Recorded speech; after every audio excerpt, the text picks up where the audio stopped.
Well, good morning, everybody. It is 9 a.m. Wednesday morning. You're watching Live Impact News on WCNC Plus. We appreciate you joining us here this morning. We have a full slate to start you out. Already a summit on group against human trafficking that is underway. We're going to get to a live feed here in just minutes, and we're also going to get to a guest to speak on the importance of swimming lessons. Of course, coming to light after actor Malcolm Jamal Warner died in a drowning in Costa Rica. All right, but first we want to get to our weather. A look outside right now. Things are looking pretty nice as far as traffic goes, and it looks like you need the sunglasses out today. We have meteorologist Chris Mulcahy in the Live Impact studio to talk to us about this hot weather. I need that hot thesaurus again. Steamy. We'll bring it up here in a moment, Okay. but I need to get to something really special. Today isn't What's just going any on? other day. Today is our... Yes. Oh, he brought it. Yeah, that's right. Pick of the week. Downloading this Horn app is the best thing I ever do. Let's do it one more time. Yeah. How could Ready you for it. not get excited over that? Okay, so this is one of the easiest choices I've had, and you haven't really heard that sound too often because it's tough to pick the pick of the week when each day is the same. It was either going to feel like close to 100 degrees, and it was going to be hot and humid, chance of storms, and it's really tough to say, oh, this is my pick of the week because it's going to feel like 99 instead of 100. No, today actually separates itself from all the rest because of one major factor. The real feel isn't really an issue, and it actually feels a lot drier. So check this out.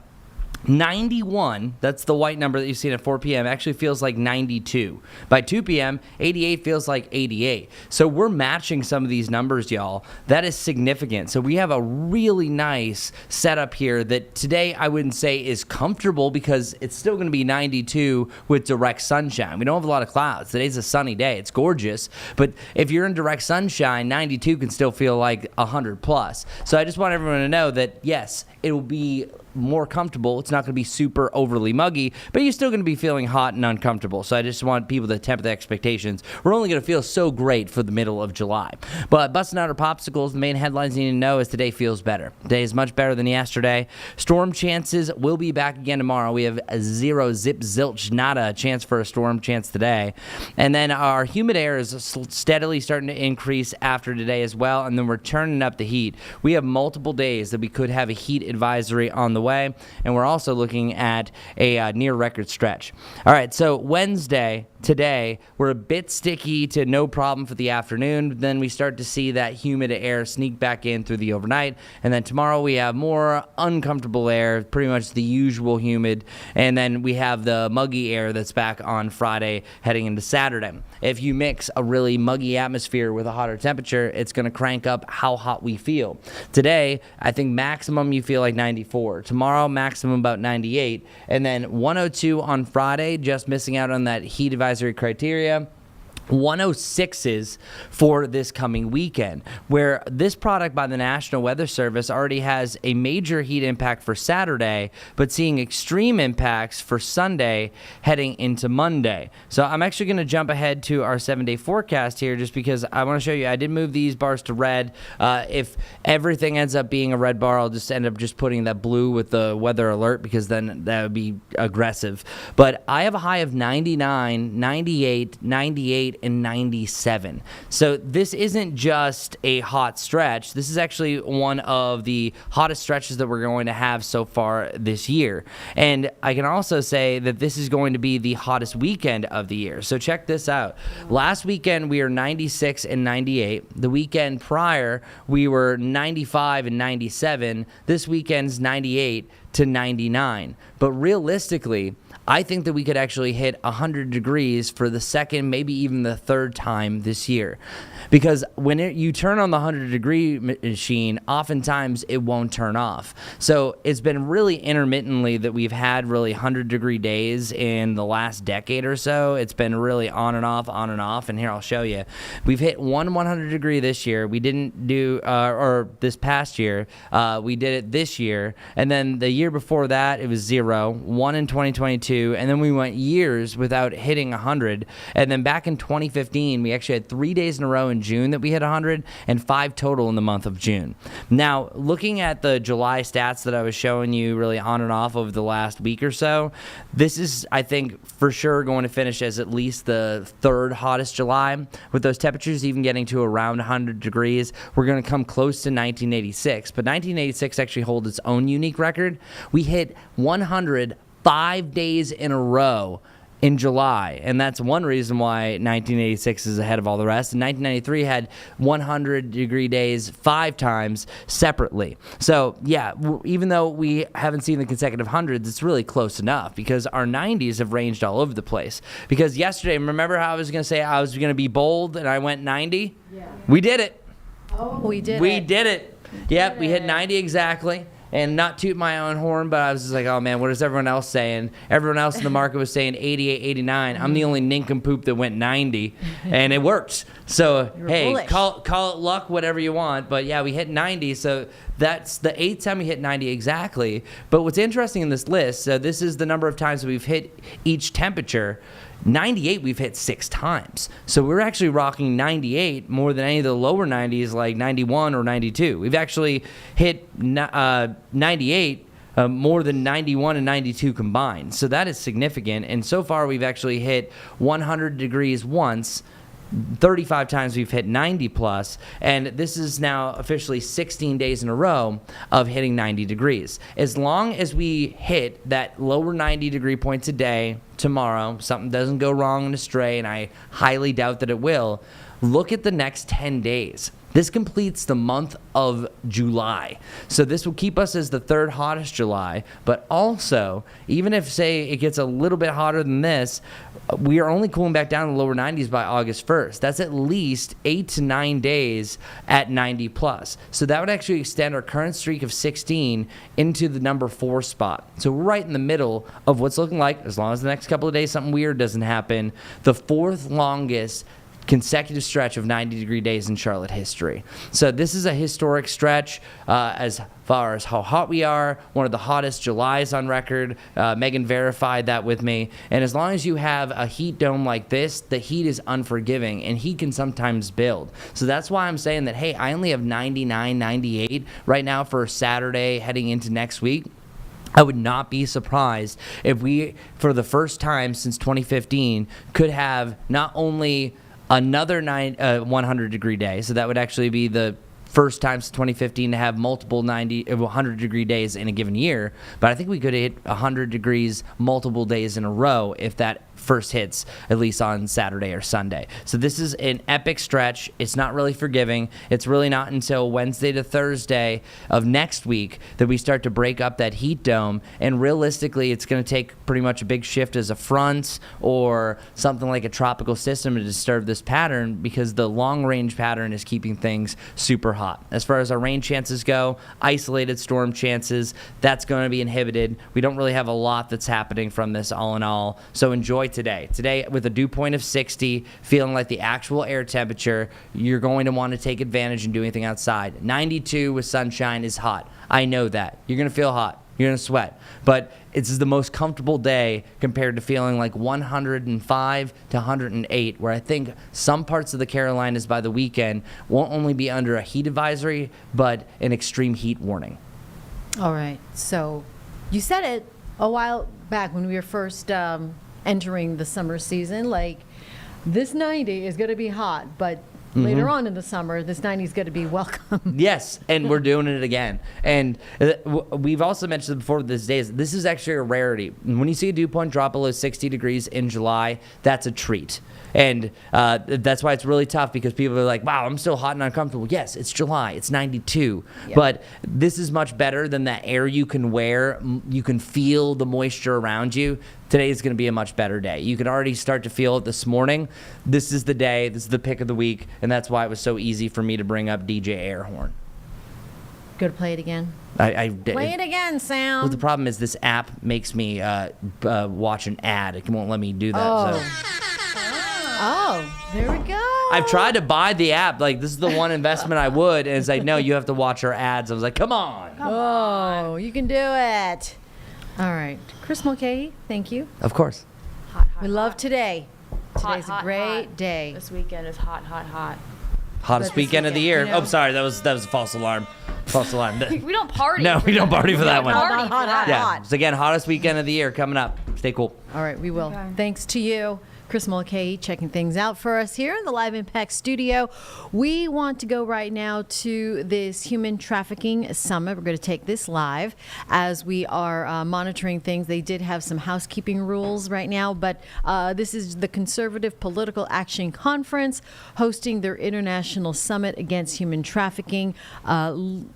They're supposed to have Secretary, Department of Homeland Security, Kristi Noem speak at 9 o'clock. So seeing that it is 9:11 right now and we don't see her yet, looks like they are off to a little bit of a delay. No problem. We will get to that when we see her up on the podium. In the meantime, busy in Washington with Alice Barr checking out the latest from the Trump administration and trade deals with on more tariffs with Asian countries. Alice Barr in Washington. Trump meeting overnight with Republican members of Congress, announcing a long-awaited trade deal with Japan that sets 15% tariffs on Japanese imports. We worked on it long and hard, and it's a great deal for everybody. And thanking GOP lawmakers for their support. You're really allies, that's what you've been. Just as the House is shutting down early for its summer break, delaying votes demanded by Democrats and some Republicans, calling for the release of the full files on sex offender Jeffrey Epstein. We are not going to let them use this as a political battering ram. Members of President Trump's MAGA base have been leading the calls for transparency. And now the Deputy Attorney General says he plans to meet with convicted Epstein accomplice Ghislaine Maxwell, posting that, quote, President Trump has told us to release all credible evidence. If Ghislaine Maxwell has information about anyone who committed crimes against victims, the FBI and the DOJ will hear what she has to say.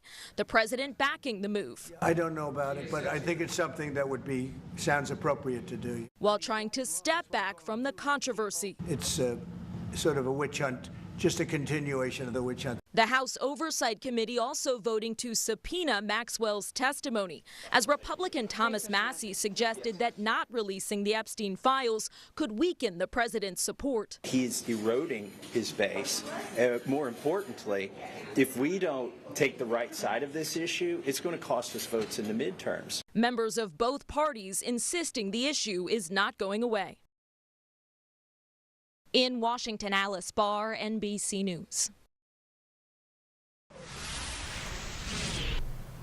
All right. Well, it does look like the Department of Homeland Security, Kristi Noem, is up at that CPAC summit talking about human trafficking. Let's go ahead and check in with this live now out of D.C. on Live Impact News on WCNC Plus. And what Homeland Security is responsible for.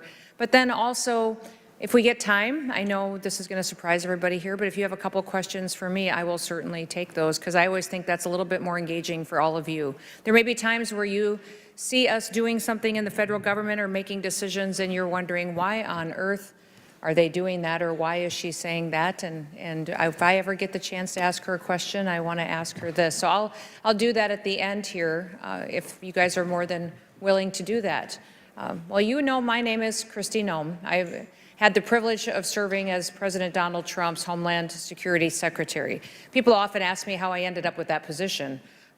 President Trump had called me and asked me if I was interested in being a part of his cabinet after he won the election. And he said, I know people have mentioned you maybe for Interior or Ag, but Kristi, what would you like to do if you were given the opportunity to be a part of the team? And I said, sir, I would like to be considered to be the Homeland Security Secretary. And he said, why would you want to do that? And I said, sir, because it's your number one priority. It's your number one priority. We have to secure the border. We have to deport these illegal criminal aliens that are in our country. It's going to be a big job, and it's going to take months and months and months. And frankly, sir, I think you need someone who's tough enough to actually do it. I think you also need to have someone that is able to communicate with the American people why we're doing what we're doing and why it's important to the families that live here. And I said, and I'm a wife and a mom and a grandma. And I think it's extremely helpful to have that perspective out talking to the American people with a heart for families and talking about the impact on families who've been impacted by this invasion that we've seen, but also by the crimes that we've seen perpetuated against the American people. And he was absolutely wonderful and blessed me with the opportunity to serve in this position. And it has been probably one of the hardest things I've ever done in my lifetime. If you know anything about me, I'm a farmer and a rancher. Ended up taking over our businesses when my dad was passed away in an accident at the age of 49. I ended up quitting college and taking them over, getting hit by the death tax. That's what got me into politics, was because it made me angry that we almost lost our family business because of tax policy. I served in Congress, and while I was in Congress, worked on human trafficking. Also then decided to run for governor of our state because governors are CEOs. Governors make decisions every day, and I wanted to live a life of significance, do something that mattered, and make decisions that were better for my people. Since then, now President Trump has asked me to be a member of his cabinet, and I am extremely passionate about the fact that every single day when we get up, we need to do something that matters. We need to be engaged in things that change people's lives and give them the opportunities that we had growing up. I can't imagine what it would be like for my kids or for my grandkids if we didn't fight for the America that we had the privilege to live in when we were growing up.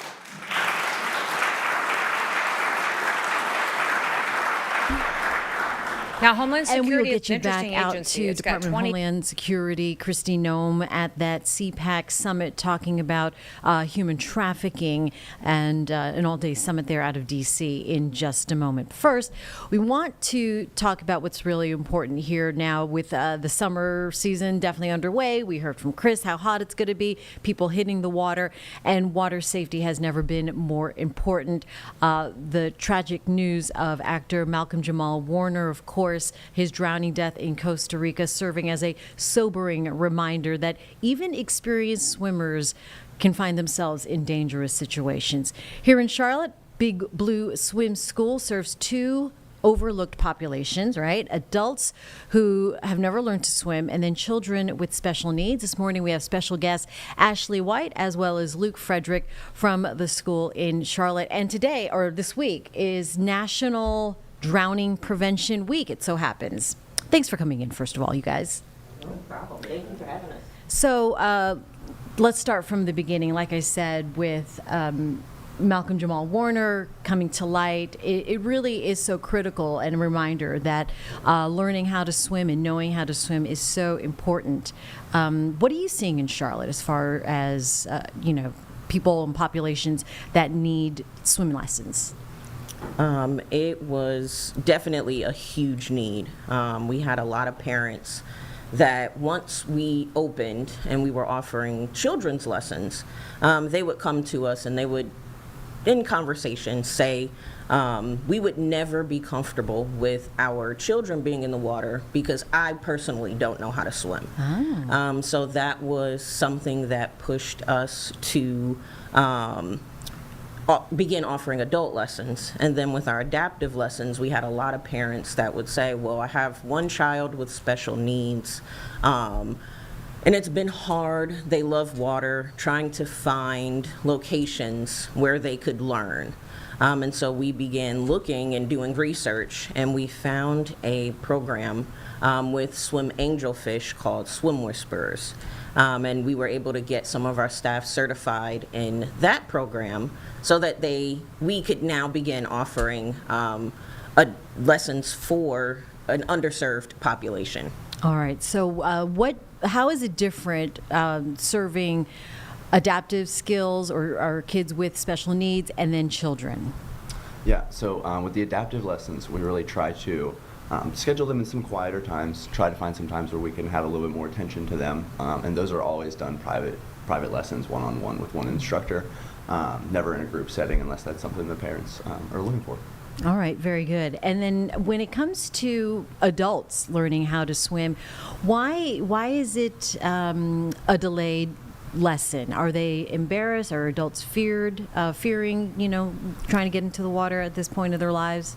It is a combination of things. Some of it is previous traumatic experiences when they were young, and they just never overcame that fear. It, for some, has been a fear of being judged by others, embarrassment, combination of things, but it certainly is, we always say, not a stumbling block or something that we can't overcome. We work with people to their comfort level.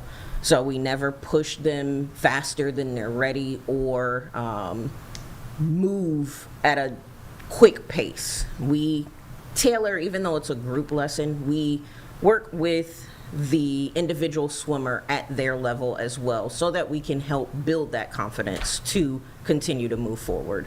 Let's talk about the kids again, and the statistic that I see here about children with autism being 160 times more likely to drown.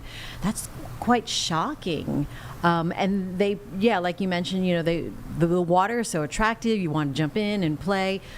What's the first step in working with that group and the parents' approach when their kids are so enthusiastic about going into the water? A big part of it is understanding what works for them. For some it is sensory. For others it is physical. So first we need to understand what it is that they need from us. And then from that point, we will tailor the lesson. We have a curriculum that we work with, but then through our Swim Whisperers training, we've been equipped with tools that we can use to then modify the current curriculum based on what the individual swimmer needs and go from there. All right, let's talk about practical situations like at home, at the beach, at the community pool.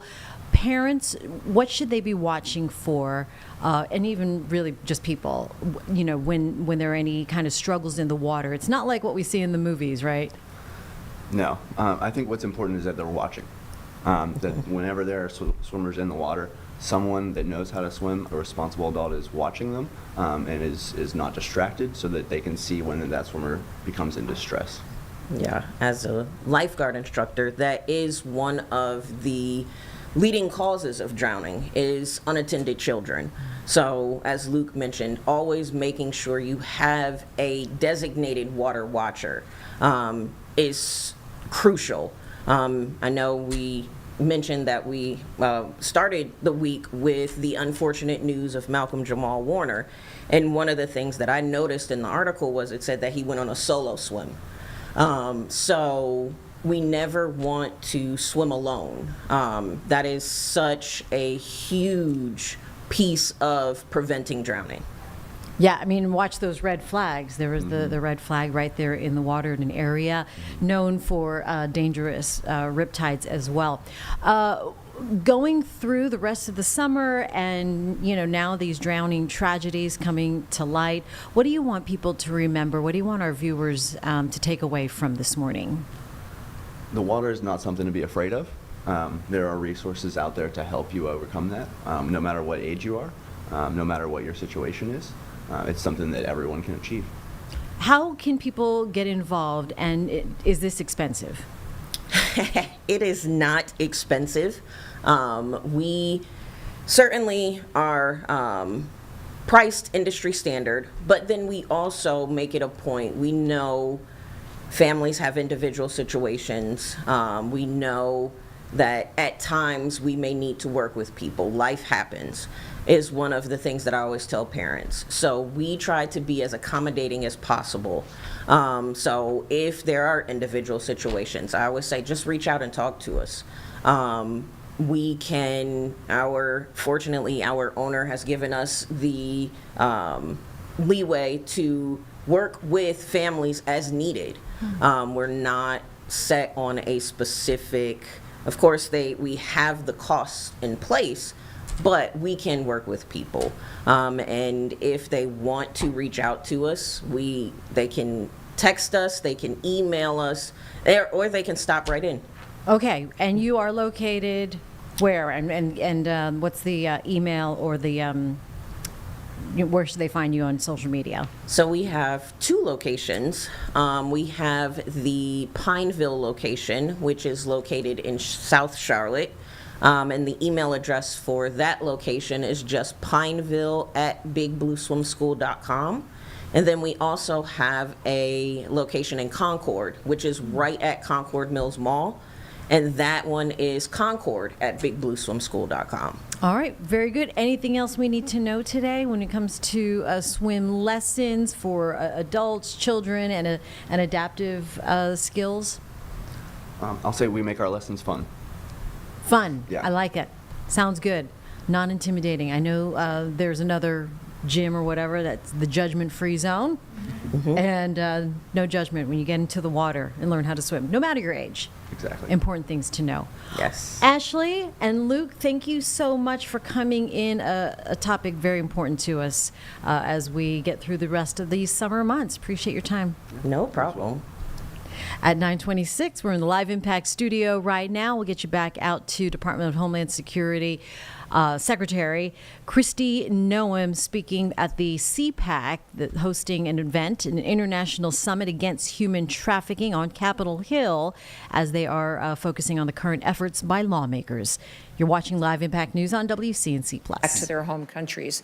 These countries, because of those conversations, have worked and signed biometric data sharing agreements with us, security agreements. They're even telling us that they are now, because of President Trump's strong leadership, they have set up housing programs for their citizens to come back home. If they need a loan to get a house when they come back, they will help them. If they're people that aren't dangerous, they will help give their children scholarships. They'll give them food aid for a period of time, train them for a job.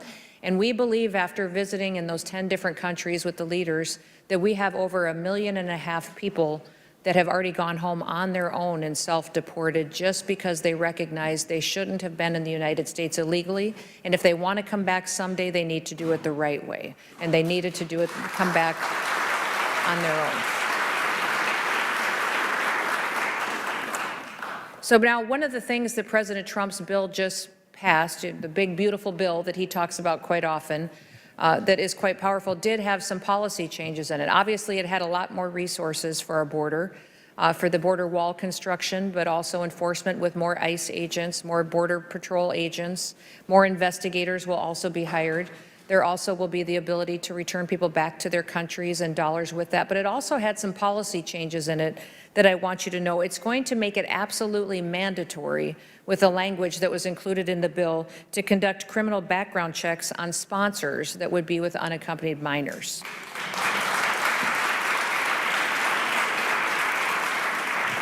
We have, because of our work, arrested over 400 sponsors that were sponsors of children brought into this country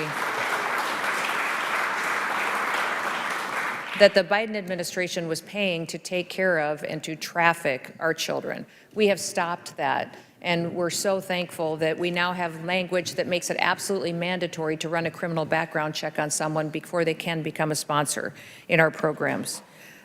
We are tasked to be the chair of the Forced Labor Enforcement Task Force here for the federal government as well. And so we have individuals within Homeland Security that work every day on forced labor. And I know you all have heard the story of the California marijuana grow facility and what was unfolding there at that facility. That is happening in other places around this country that we will continue to bust up those operations. Do the investigative work necessary to make sure when we go in, we're able to bring those who perpetuated that type of violence and slavery, bring them to justice and incarcerate them and keep them in prison so they don't have the opportunity to be released and released over and over again like the Biden administration did. But also at that one facility, we found 14 children that were unaccompanied minors that were there. And we've often, I think 10 of them were under the age of 12 years old. And they were working alongside these individuals. And we had individuals that were working at this facility that were here illegally, but also were known child traffickers. And what was so shocking to me was to watch the fact that when these officers went in there to rescue these children and to bring them out of slavery, and we're still doing the work to find out if they were in sexual slavery or if it was forced labor slavery only, but we'll do our due diligence on that. But what shocks me is that we had individuals that when our officers went in to save these children and to get these criminals out of this business, that rioters attacked them and threw rocks at them and tried to kill them. And that even with them was a sitting congressman that was in that group of rioters attacking our law enforcement officers, who actually took one of the business cards from one of our agents when he was talking to them and then held it up for the TV cameras to tell everybody who he was and how he should be attacked and be brought to justice for what he was doing there by doing his work there that day. Doxed him and exposed him and his family to threats from these folks that are trying to stop the enforcement efforts that our ICE and HSI officers are doing. This is the battle that we're up against. And one of the things I want to ask you before I close is to ask you to be vocal. I'm not asking you to do anything other than to tell why you're involved in this organization, why you are showing up for meetings, why you are advocating, and to be willing to speak out. I've found so often that these individuals that are out there protesting our law enforcement officers and attacking our law enforcement officers are loud, and that many times communities get intimidated and don't want to say anything or don't want to support them. But we should be doing the exact opposite. We should use every opportunity that we have to stand for the rule of law. I tell people all the time, if you don't like the law, go to Congress and change it. My job is to uphold the law. And we have a president, finally, that doesn't pick and choose which laws to enforce and which ones not to enforce. It's the law is the law, and if you break the law, you will pay the consequences of it. And I think it is so incredibly refreshing to have a president like that. President Abraham Lincoln once said that slavery is founded on the selfishness of man's nature. Opposition to it is his love of justice. And that's what I hope you're all embracing today, is a love of justice, and that we live in a country that is still an example to the world. There is no place better to raise a family, to have an opportunity to own your own business, to live a successful life filled with joy and hope than in the United States of America. I hope you recognize that because you woke up here this morning, you're more blessed than 99% of the people in the world just because you woke up in the United States of America. And that is something we are incredibly grateful for. So thank you for the work that you do. Thank you for your support of going after those who perpetuate human slavery, trafficking, sexual slavery, and forced labor. It is an incredibly pervasive and evil network of individuals that is larger than I could have ever imagined. But I would tell you that if it wasn't for our individuals like you that have a heart for keeping it on the forefront of the conversation and helping us break the back of this evil, we would not have a country left. We would not have families left, and wouldn't have the chance to grow up and to be all that God envisioned and created them to be. So thank you for that. And I will open it up to any questions that any of you may have real quick. I know I went a little long, but if we have time for a couple, I'll sure take them. Yes, sir. Thank you for your steadfast leadership and for standing firm with the greatest president. As someone who's lived through exploitation and now advocating for others, I want to know what does leading with compassion look like when it comes to survivors? What does it do for what? I'm sorry, something. What does leading with compassion look like when it comes to survivors?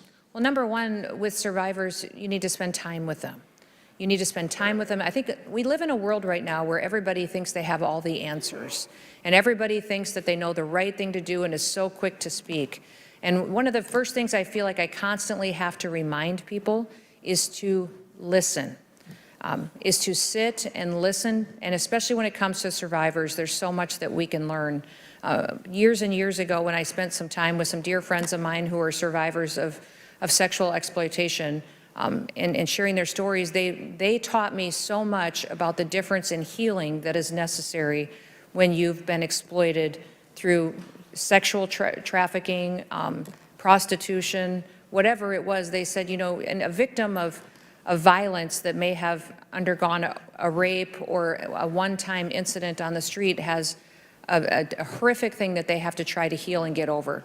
But imagine being raped 50 times a day, over and over and over again. Someone who's been trafficked like that on a consistent basis needs a different, completely set and way to heal, and a response and people around them to help them recover from that. And they can be healed through God's grace.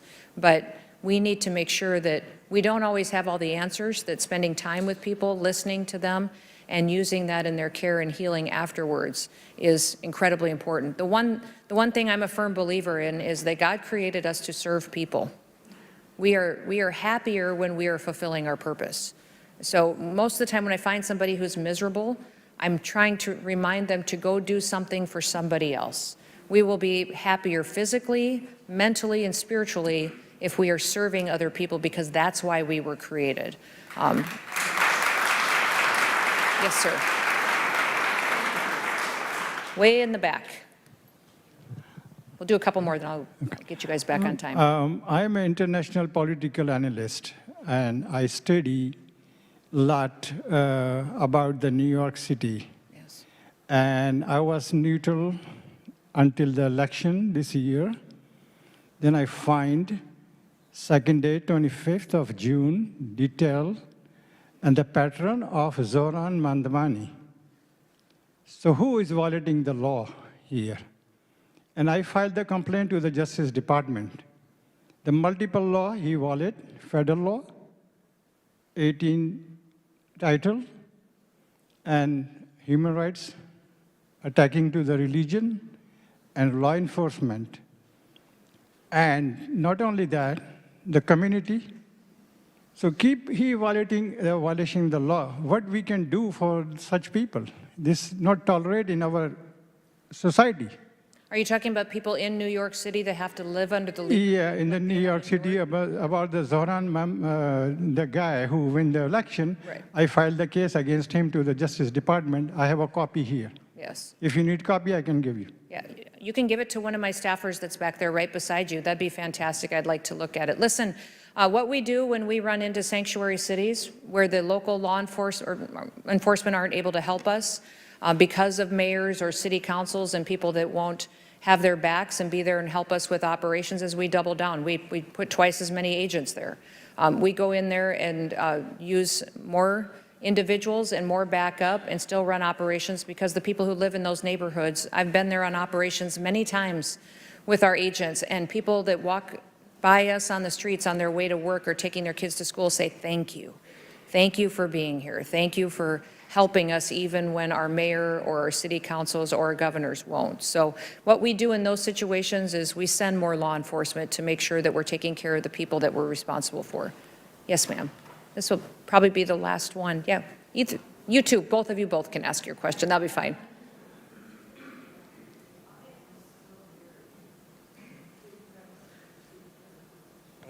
I never imagined that this morning I would actually get to talk to you about this problem. And I am particular with an organization, and we are trying to reduce sex trafficking from foster children. And currently, foster children are the #1 sex trafficking source of domestic sex trafficking in America. There has been 2 recent reports, one from the OIG,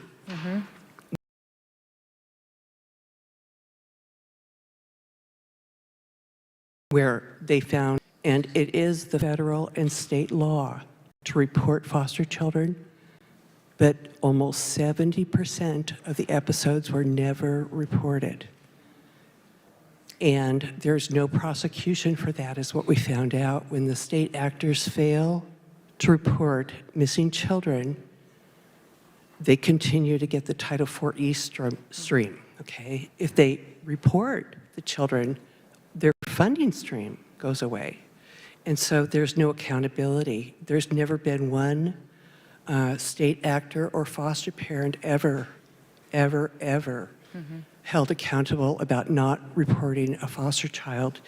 And in the Connecticut audit, it did a study of 6 children who were not reported missing and were foster children and ended up in sex trafficking. So yeah, thank you for being passionate about foster children. That I grew up in a family that fostered a young man, came into our family when he was 12 years old. I was younger than that, but changed our lives forever. He had lived in a horrific situation through a lot of abuse, and our family learned a lot through that. So ever since then, I've been passionate about the foster care system, and when I was governor, it was one of my main priorities. In fact, I made a pledge when I first became governor, I would not give a speech without mentioning foster care. And the fact that we needed more foster parents, and the fact that many times those who are fostering may be family members that are not the best situation for individuals to be in, because that's where the abuse continues to be perpetuated at times, or some of the trafficking that happens to foster children occurs. So thank you so much for being involved in that. I will read that OIG report and we'll focus on that as well. One of the statistics that you all should know that I find that breaks my heart every day is that if we had every church in this country take in one foster child and adopt them, we wouldn't have any foster children. Every one of them would have a home and a family.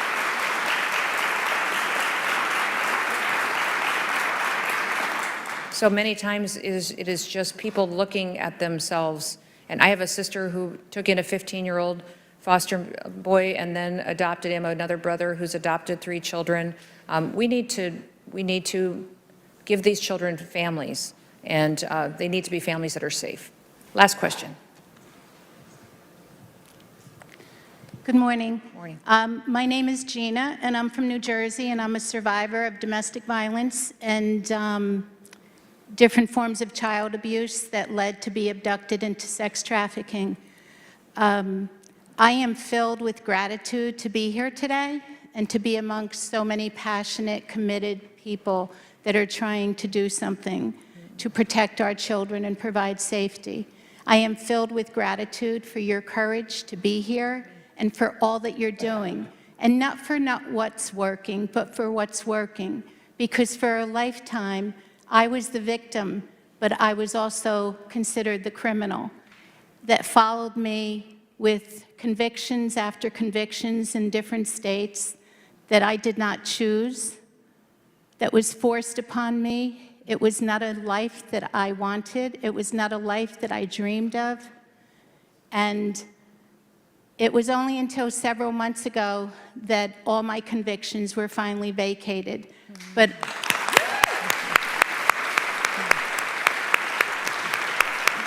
so I served a lifetime. We end up with the life sentence. But I was either able to continue to be the victim and feel sorry for myself, or take advantage of the resources that so many of you, individuals and organizations, provide for survivors. And so I am filled with gratitude, and this is why I chose. If what happened to me can make a difference in one person's lives, then it was worth it. This was not my calling, but I am serving now. I'm from New Jersey. I'm a national speaker. I'm an advocate. And as you said earlier, which really resonates with my heart, it's like we are the people. If we want change, let's not hurt each other. Hurt people shouldn't hurt people. Let's do something about it. Let's come to Washington. Let's be the voices. And so I see you and I hear you, and I thank you so, so much, and I thank you and all the administration. Well, and God you. bless you and protect you.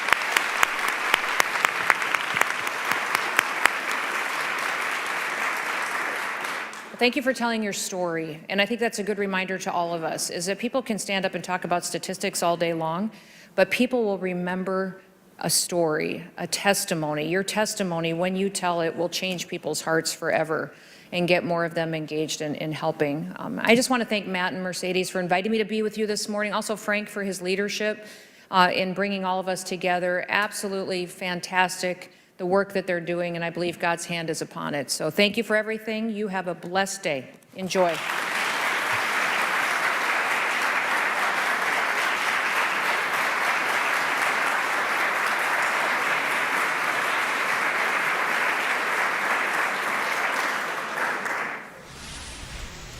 You are watching live right now out of D.C., an all-day summit from the CPAC group. It is a summit on human trafficking, and you just saw their Department of Homeland Secretary Christine Noem making this morning's opening speech. This is taking place in Washington, D.C. They're focusing on the current efforts by lawmakers to advance strategies to combat human trafficking at home and abroad. This is an all-day summit. As we continue to follow that, we are waiting for our next speaker this morning, Senator Marsha Blackburn from Tennessee. She will be coming up to the podium soon. In the meantime, do want to remind you that today is the first full day of Panthers training camp, and we've got you covered. Sports Director Nick Carboni and Danielle Stein hanging out there, talking to the players, the veterans, and seeing how we look going into the season, as football season is going to be here before you know it. Home opener in September 21st. We will see what the talk is out there on the gridiron. And I believe either Danielle or Nick is going to join us on the phone. Nick will be joining us on the phone at 10:40. So that is in about an hour. In the meantime, it does look like we have our next speaker right now hanging out at the CPAC Human Trafficking Summit. Let's go ahead and see if he's going to introduce Senator Blackburn on Live Impact News on WCNC Plus. With a purpose, which is the best part of it. And I get the great pleasure of introducing one of my favorite public servants, who was a House member and a wonderful conservative House member, and then went over to the Senate. And she's tough. She stands up for our principles. She gets basically a perfect record with her CPAC scoring. She's a real testament to the grit and the real impressive growth that's going on in the state of Tennessee. I mean, it's decided to say that low taxes and common sense regulation make people happy. And so she's a great testament to that. So please give a warm welcome to Senator Marsha Blackburn.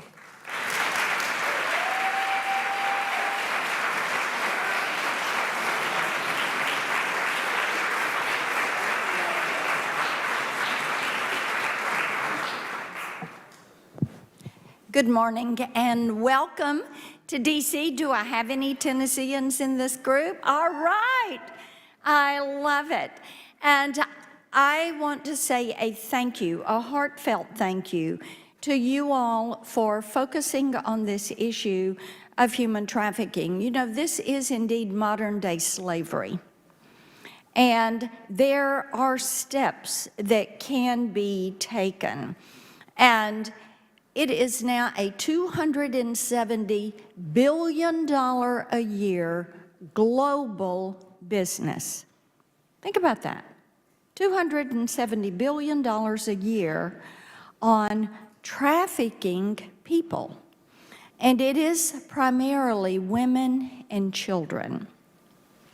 And the estimate is that in the U.S., there are 1 million individuals that are victims of human trafficking in our country. It is in every state. It is in every town. It is in every single community.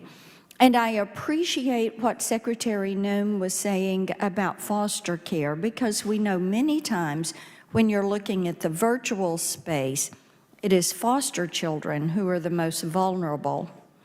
And they're meeting these traffickers and these pedophiles in the virtual space. So I thank you for the work that you are doing to raise awareness. And I want to ask you all to join us in legislation that we are pushing forward that will help make a difference in this and to end this. And that should be our goal, is to end human trafficking, not only in the U.S., but on the face of the earth. That should be our goal. Now, I want to run through a few of these bills so that you have them. You can be on social media about them. You can talk about them. Now, the REPORT Act, pardon me, the REPORT Act, we got signed into law last year. This is legislation that I had. It was completely bipartisan, and it requires social media to report to NCMEC when there is child sexual abuse material, when there is trafficking, when there are these bad actors on their website. They have to report it to NCMEC. This is not a may, it is a shall, which is a mandate. So we were pleased to get that signed into law last year. We also have the End Child Trafficking Now Act and the PRINCE Act. Both of these have been included in the big, beautiful bill, funding for these. And what the End Child Trafficking Now Act will do is require DNA testing at our ports of entry when a child presents and they are not with a relative. Now, this previously was done at our ports of entry, and the Biden administration, in their push to bring more illegal immigrants into the country, they ended it. I said, why did you end DNA testing? And they said, it took too much time. I said, how much time did it take? 45 minutes. 45 minutes to save the life of a child. And we knew that over a third of the children that were presenting with adults they were not related to were being trafficked. So we were able to fund that, to restart that. Also, there is a practice of child recycling that is used by some of the cartels who have gotten into the human trafficking business. And this PRINCE Act will allow fingerprints. So not only will we have the DNA testing, we will have the fingerprints of these children so that if they've come through once and they come back again, then we can validate for sure that that is a practice that is happening and that that child is being abused and that child is being used in that trafficking. We also have the Gracie Act that we are doing. One of the things is I have worked on this issue of caring for children and making certain that children are not trafficked and are going to be protected. We found out that when Child Protective Services does interviews, they do not always record those interviews. So many times a child is going to be interviewed several times by different agencies over and over, and this causes those children to relive that nightmare. So this will mandate that they record these interviews of the children and adults, and then that child is not having to relive the horrors of what they have physically felt and been the abuse that they have lived through. So the Gracie Act, we're looking to move forward through Judiciary Committee. And, you know, one of the things is that as we record these interviews and that as law enforcement has access to this, sometimes they find out there are other children that are involved, that are being abused. And they have the ability to more quickly identify these perpetrators and get them locked up and get them prosecuted. And that is what we all want to see, to get them out of our communities. One thing that Senator Klobuchar and I realized as we were working on some of our legislation is that the Department of Justice and the U.S. government has never established a national human trafficking database.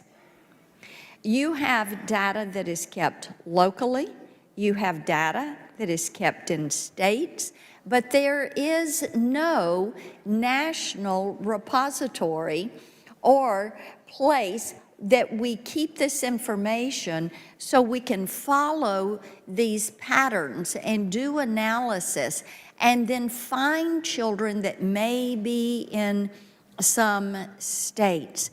So we have legislation that would require the establishment of a national human trafficking database. So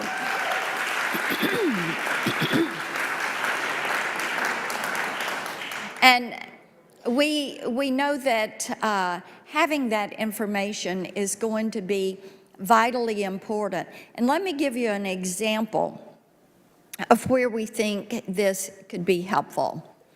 We found out in the Biden administration over 2 years ago that there were 77,000 children that they could not find. And then it became 150,000 children. And then we found out the number was 300,000 children. And then we found out it is even north of that. So having a national database, as our wonderful Homeland Security Secretary was just talking about, they're conducting rescues as they are picking up these criminal illegal aliens to get them out of the country. And being able to know where these children are, they have apprehended and saved over 10,000 of these children. They have been rescued.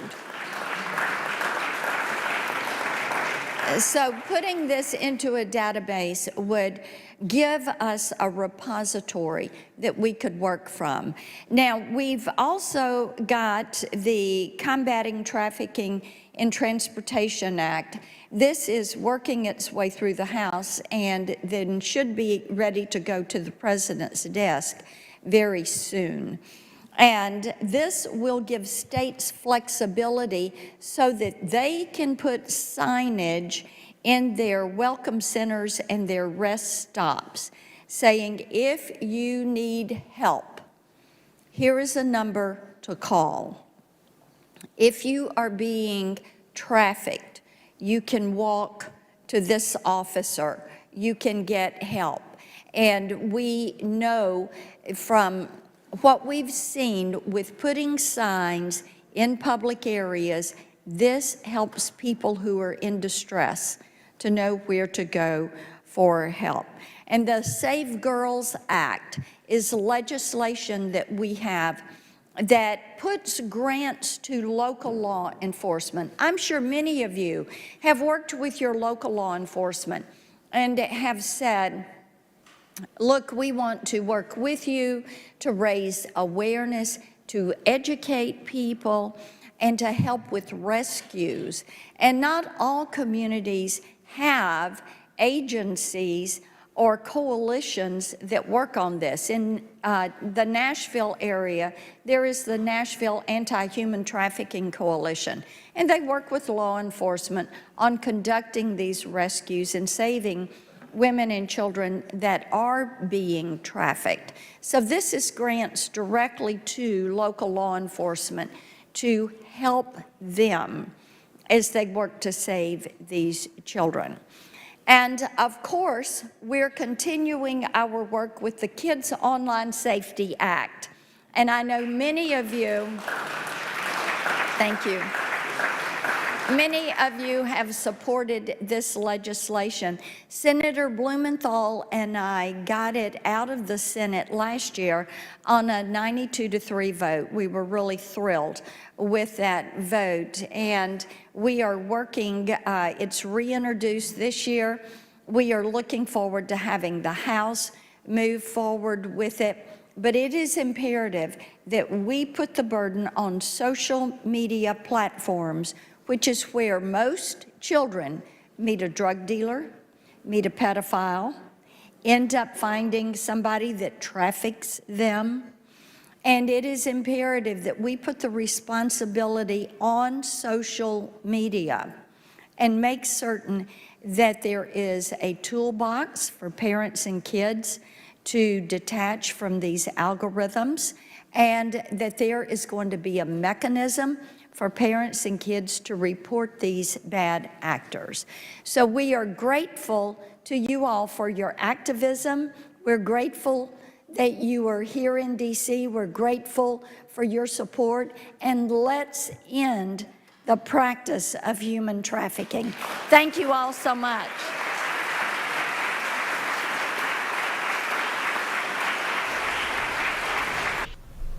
You've been watching live right now Senator Blackburn from Tennessee with her comments and remarks for an all-day summit out of D.C. With that CPAC group, their International Summit Against Human Trafficking. Right now, the time is 10:01. You're watching Live Impact News on WCNC+. And yesterday, we brought you a story out of Newton, where Newton Police Lieutenant is now facing a second-degree murder charge after a chase turned deadly. Police say Carlos Uribe fired his weapon at a motorcyclist during a chase last month, and the district attorney says his actions were not justified. Our Jesse Pierre was in the courtroom yesterday where Uribe faced a judge. We want to play that report for you now and get you caught up with this story. Newton Police Lieutenant Carlos Uribe, charged with second-degree murder, faced a Catawba County judge Tuesday. I know the Newton Police Department very well. They're all stand-up guys, and it's really kind of a shock, honestly. It all stems from a police chase that ended in gunfire on June 26. Newton police say officers tried to pull over 21-year-old Camden Childers on U.S. Highway 70 for multiple traffic violations. Police say he did not stop, so they pursued him. I think there's probably like 8 or 9 cop cars, and they were chasing a guy on a motorcycle, and the guy on the motorcycle was really going slow. I mean, he honestly was probably going like 20, 25 miles an hour. At some point, there was a collision between Childers and an officer. After that, there was an altercation between Uribe and Childers, where Uribe shot and killed Childers. The DA says after reviewing body-worn cam footage, dash cam video, and witness interviews, found the use of deadly force was not justified. All right, so again, Uribe now facing a charge of second-degree murder in the shooting death of 21-year-old Camden Childers. And what makes this case particularly interesting, definitely significant, is that a police officer facing this major charge for an on-duty shooting. Joining us this morning are attorneys William K. Goldfarb and Eric Doggett, who represent Camden's mother, Melissa Childers, in a wrongful death and civil rights violations claims. Good morning, gentlemen, and let me just start with you, Eric. You know, talk to us about what this police officer is facing and the events leading up to this this charge, and what makes this case different from a typical officer-involved shooting. Well, the general process when you have an officer-involved shooting in North Carolina is the State Bureau of Investigation, the SBI, investigates the matter, gets all the evidence together, and presents a report to the district attorney.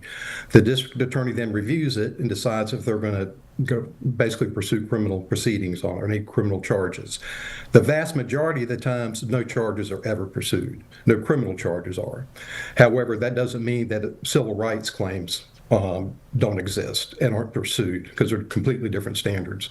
In this case, what was really unusual is that criminal charges were pursued and second-degree murder charges were pursued. And in fact, Mr. Uribe, or Lieutenant Uribe, was indicted by grand jury, which meant that they found probable cause for second-degree murder charges in this case.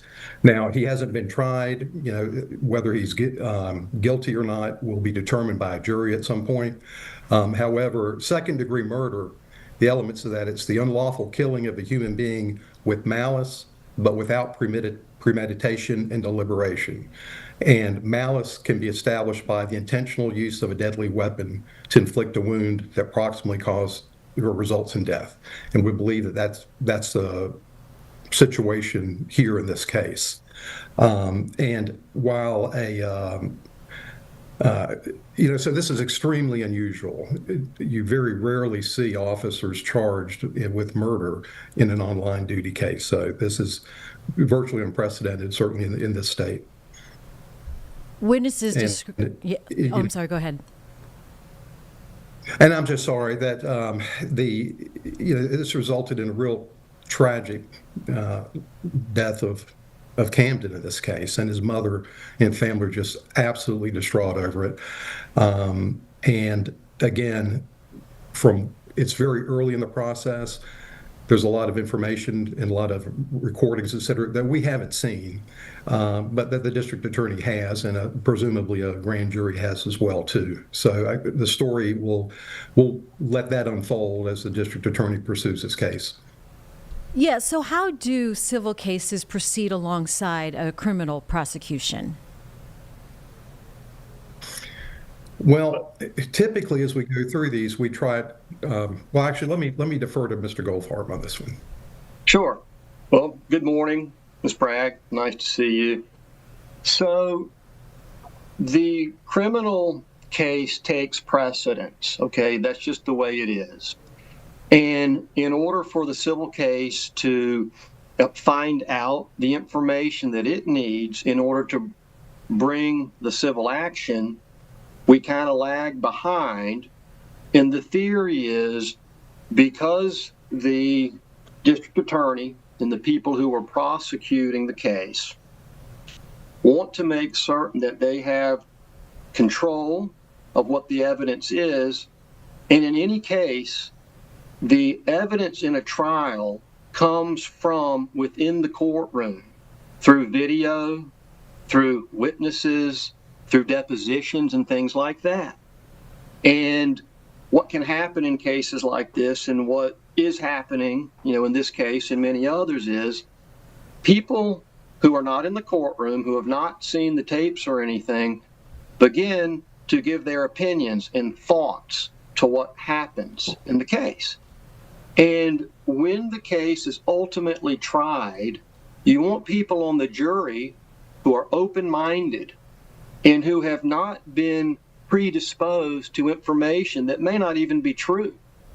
And so the body cam, the police car video, these interviews and such, they're kept very close to the vest by the district attorney, not to be mean and not to keep the public from knowing, but in order to do their job.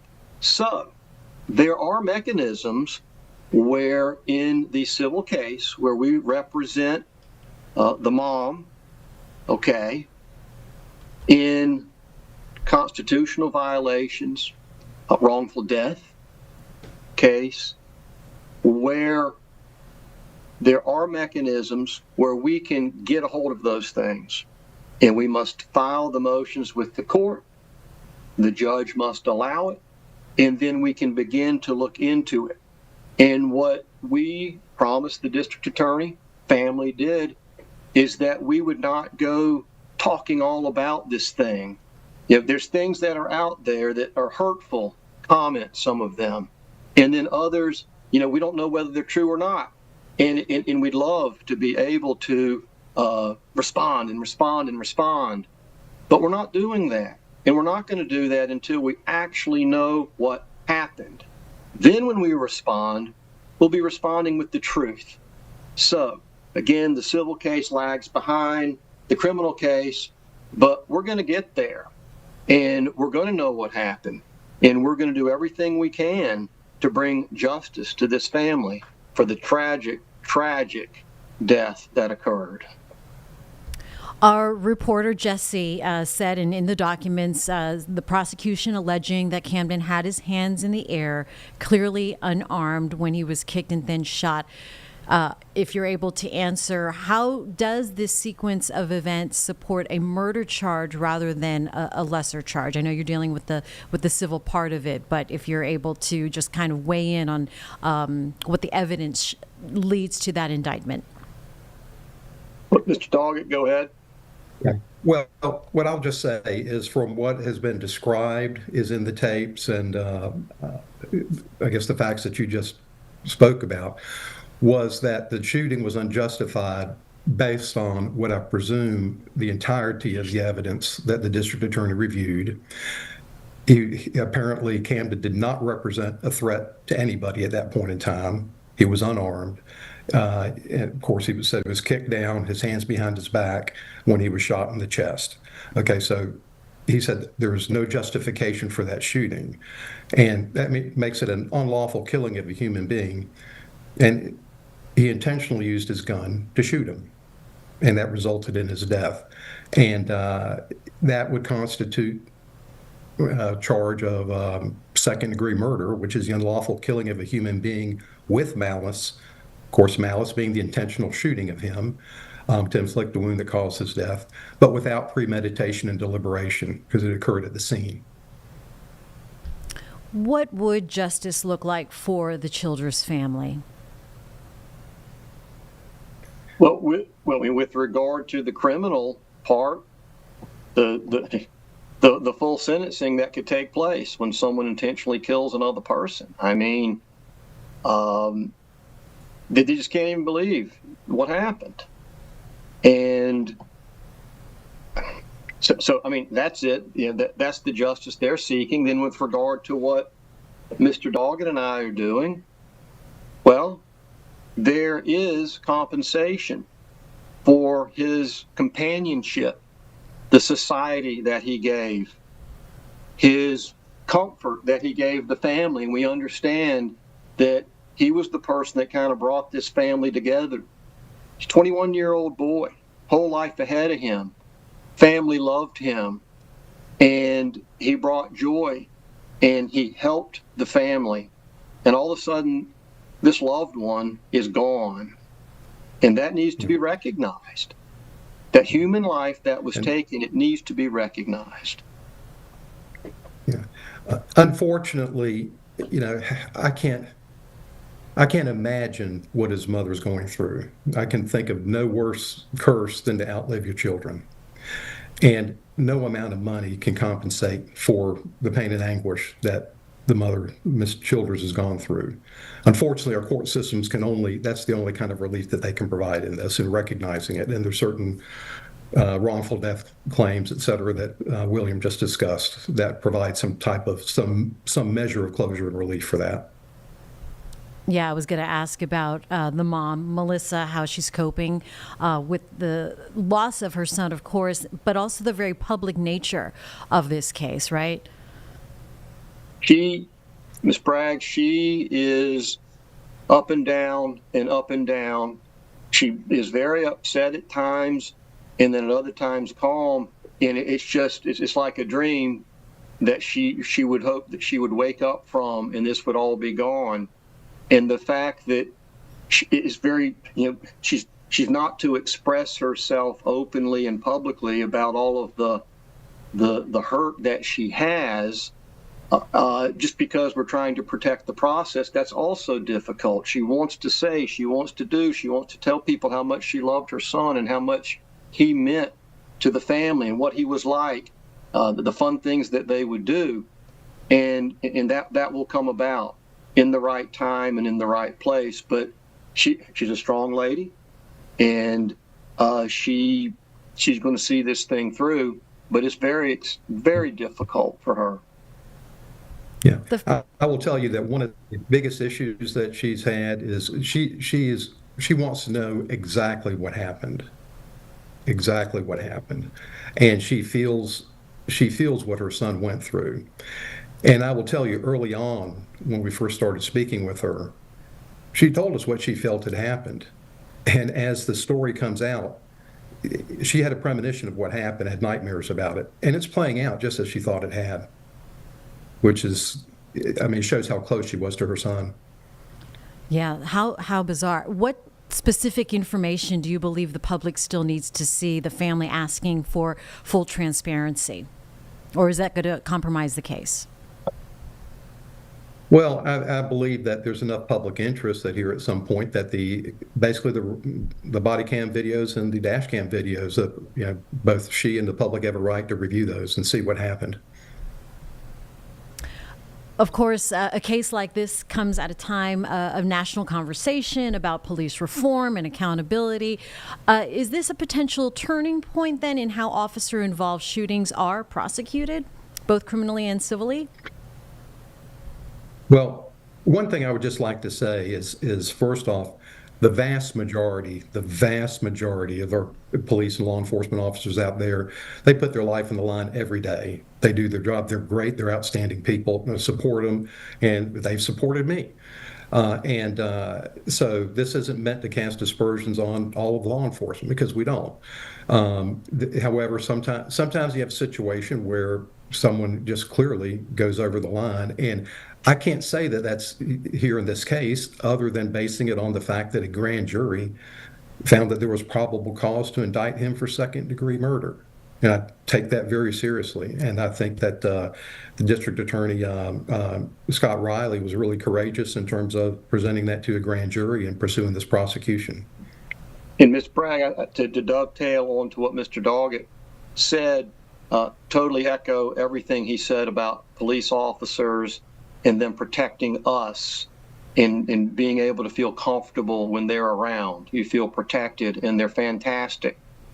Unfortunately, just like any profession, anybody, there can be a bad egg, and we don't know. We've not seen the tapes, but apparently it's something like that, and I don't want to begin a whole debate about this. But to answer your question, is this the beginning of some sort of turnaround?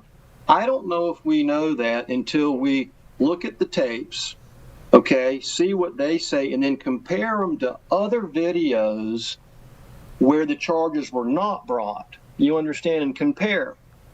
But this one could have been so egregious that it's like, oh my God, we don't even have a choice, where the others were maybe, I don't know, do we bring them or do we not? So I think that question can be answered once these videos are compared to other videos where charges were not brought. Does that make sense? Yes, absolutely.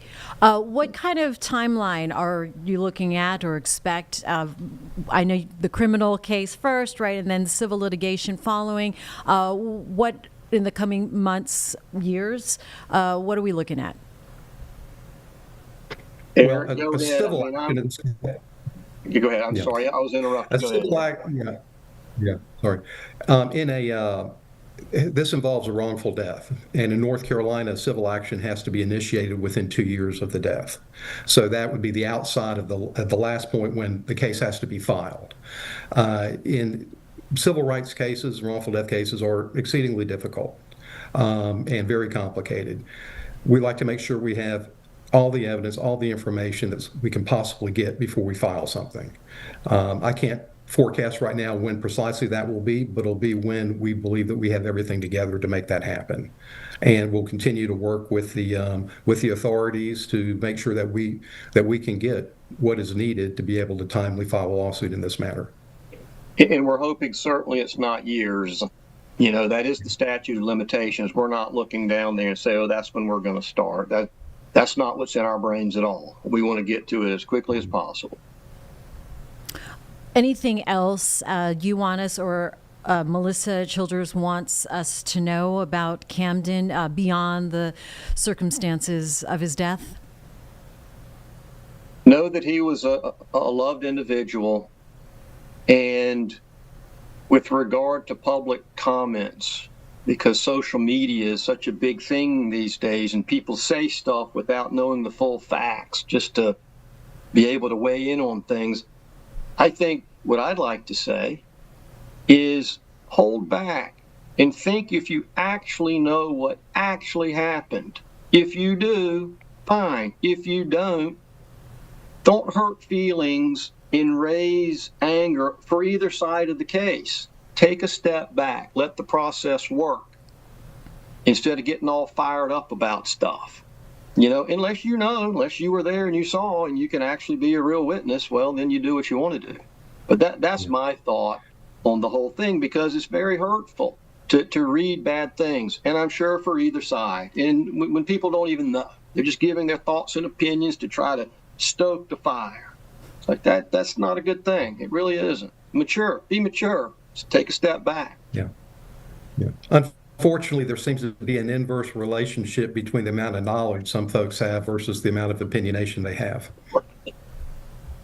Yes, the evil of social media for sure. Well, gentlemen, we appreciate your time this morning. Attorneys William Goldfarb and Eric Doggett, who are representing Camden's mother, Melissa Childers, in a wrongful death and civil rights violations claim.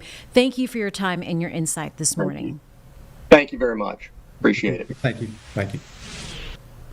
Here at 1020, you are watching Live Impact News on WCNC Plus, and we will post this online and also include this in our coverage for Lieutenant Uribe's case, as he is charged with second-degree murder. We have reached out to his attorney, by the way, and are waiting to hear back. Right now, I want to get you to the House hearing on FEMA disaster response. This is happening live right now, well underway. Let's go ahead and listen in live on WCNC Plus. Of the disaster. FEMA has lost sight of its original intent, but under the leadership of the President and the Secretary, we are returning to this mission focus. Moving forward, we will continue to encourage increased state and local investment and ownership of disaster activities.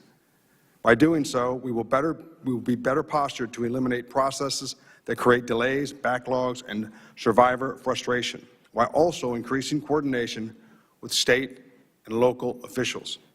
And third, we must bolster our partners' operational readiness to support our homeland for the risk of today as well as the threats of tomorrow. This means returning authority and responsibility to the states and improving our programs and leveraging technology to deliver that support that communities and survivors need when they need it. The more we build our partners' resilience, the more prepared our nation will be. By emphasizing these operational priorities, we have narrowed FEMA's focus to what it should have been all along, making sure that resources are brought to bear to help communities on their worst day. We are focused on cutting through red tape and ensuring that when federal assistance is warranted, we deliver assistance to survivors rapidly, regardless of the political affiliation, race, or creed. But these are just the initial steps. The President has appointed Secretary Noem and Secretary Hedsa to lead the FEMA Review Council, which is conducting a comprehensive review of the agency. The Council is dedicated to reimagining, not just reforming FEMA. To that end, I will ensure that FEMA is fully cooperative with the Review Council. We respect the independence of the Council's review and will welcome its recommendations. I am confident that the Council will offer the President actionable recommendations for a more efficient federal disaster response, which is refocused on serving Americans during their darkest days. Additionally, the President has issued several executive orders to streamline government, and Secretary Noem and I are committed to ensuring that those executive orders are carried out both in letter and spirit. Finally, I am a longtime public servant. I served in the United States Marine Corps as a ground combat officer, leading Marines in deployments to Afghanistan, Iraq, Africa, and FEMA. And before FEMA, I served as the Assistant Secretary for DHS's Countering Weapons of Mass Destruction twice. As long as I am in this role, I will ensure FEMA remains singularly focused on the core mission. This subcommittee has an important voice in this process of change, and I look forward to working with the committee on the FEMA of tomorrow. Thank you again for the opportunity to testify today, and I look forward to your questions. Chair thanks the gentleman for his testimony. We will now turn to questions. The chair recognizes himself for 5 minutes of questioning. Mr. Richardson, last week members received a briefing from the Federal Emergency Management Agency, the Coast Guard, and the Army Corps of Engineers on the ongoing response to the Texas floods. And I know we're still in the response mode with over 130 fatalities and 100 people still missing. However, we do not know when the next disaster is going to happen. And so I know that we're looking for after-action reports, but I think I need to turn to some of the questioning, or at least a testimony today, because it countervails what we heard yesterday or last week directly from FEMA, from Mr. Turi, when I asked him particularly about response times to the call center. Now, we understand from Mr. Turi that when there is a disaster occurring, that disaster is the one that receives precedence. So you might be getting calls into the call center from across the country, but the ones outside the disaster response area are put kind of behind the ones that are a priority, which is the disaster that's occurring now. And in that case, wait times were significantly reduced based on what we're hearing from the ranking member here. And look, we just want to have the correct information. We don't want to say that anybody is distorting the truth, but we got to make decisions on the correct information. So the information we got from Mr. Turi countervails what we're hearing right here in the committee today. And so I'm hoping you can elucidate us as to what you know about the call center response time. We also know that people from around the country that call and don't receive an immediate pickup from the call center hang up, but those are still counted as calls into the response center, and they're aggregated into the response time. So can you, as well, we also heard that FEMA did not receive a request from the state until Monday. So there was no request prior to Monday for FEMA to get involved in the disaster response recovery effort. And so I'd like you to elucidate, if you could, any of that information that we received from Mr. Turi last week. So thank you for your question, Chairman Perry. First, to the call center. So any time that there is a disaster, we surge support to the call center to address those calls. And that's what we did. And so the disaster happened on Friday, and then there was Saturday and Sunday. And for most people, they don't call into the call center over the weekend. They would call in on the Monday. And indeed, we had the surge support available all weekend. And when they came in on Monday, of course, there was a surge. Now, as Mr. Turi very likely told you, all calls were answered within 3 minutes, and no call, or in 3 minutes, and no calls beyond 10 minutes. So it's from 3 to 10 minutes. And the vast majority of phone calls were answered and the questions were addressed. Now, regarding I think the next part of the question is the support on the ground in Texas on, you said Monday, correct? Well, that's what we understand from Mr. Turi, is when FEMA received the request from the state of Texas. FEMA just doesn't go unrequested, as the federal government. The requirement is to wait for the state to request and then be prepared to respond. So Texas, first of all, on the deck in Texas on the 4th of July, there was a national urban search and request team. We have 28 of those teams all over the country. One of them is in Texas. So in College Station, Texas, that FEMA-funded, FEMA-trained, and FEMA-equipped asset was already on the deck on 4 July. And there was also a federal coordinating officer at the EOC, Emergency Operations Center, in Austin. And regarding the request on Monday, that is correct. So the disaster declaration didn't come in until Sunday, and then Monday they requested, and the support was there within 24 hours. Within 24 hours. Is there a standard by which is set for FEMA on the response time? Is 24 hours? It seems, from my standpoint, that seems like a long time to wait. So just tell me if there's a standard. You know, when we had a medevac call in Iraq, as the commander of the task force, if the aircraft wasn't airborne within 8 minutes of the call, it was a call directly to the Secretary of Defense. What is the response time, if you know, required for FEMA on such a response?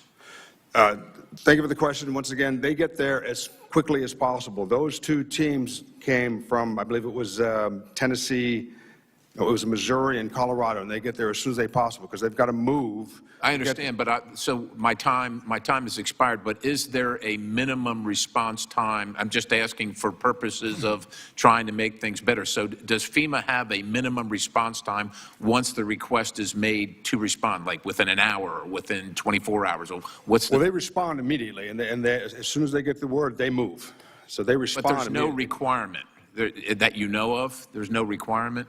They get there as fast as possible. I don't know if there's an hour number, but they get there as fast as they possibly. If you could get back to the committee with that information, that would be helpful. With that, my time has expired, and the chair now recognizes the ranking member, Mr. Representative Stanton from Arizona. Thank you very much, Mr. Chairman. You're watching live right now at 10:30, Live Impact News on WCNC Plus, a House Subcommittee hearing on FEMA. It's the House Transportation and Infrastructure Subcommittee on Economic Development, Public Buildings, and Emergency Management holding this hearing. It's titled Fixing Emergency Management and Examining Improvements to FEMA's Disaster Response, particularly following the deadly flooding of Central Texas. We get you back there now to Washington, D.C. here on Live Impact News on WCNC Plus. To anticipate the needs of states in disasters, to coordinate proactively, and not to wait on the state's request for positioning resources. Mr. Richardson, were you aware that this is federal law for you to act proactively and not to wait for a request from Governor Abbott to pre-position resources? Thank you for the question, Mr. Stanton. The capability, indeed, was pre-positioned. And that's why I mentioned Texas Task Force 1. It was pre-positioned in Texas and ready to go. Once again, that's a federally trained, federally equipped, and they were. Mr. Richardson, I got to cut you off because I have a short time. You need to talk to your staff because your staff was pointing the finger at Governor Abbott and say the lack of urban search and rescue proactivity was based upon a late request from the governor's office. My belief, and it sounds like your belief, is that the requirement for you as the FEMA administrator, in light of the weather reports and how bad it was going to be, was to pre-position those urban search and rescue folks in advance.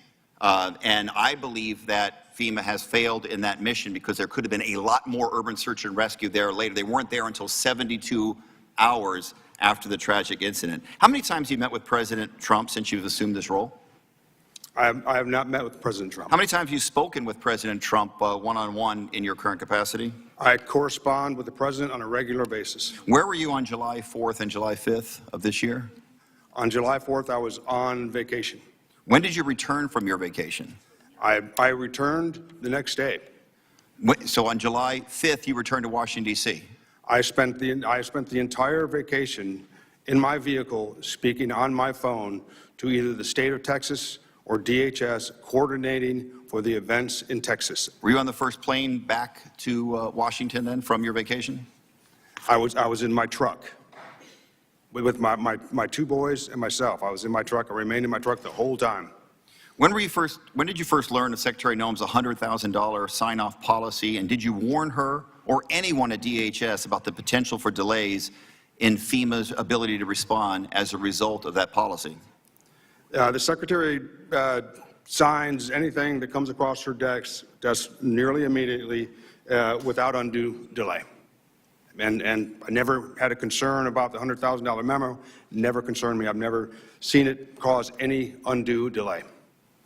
The $100,000 sign-off policy did not delay your ability to proactively put forward resources, urban search and rescue resources in place as soon as you knew about how bad the flood was.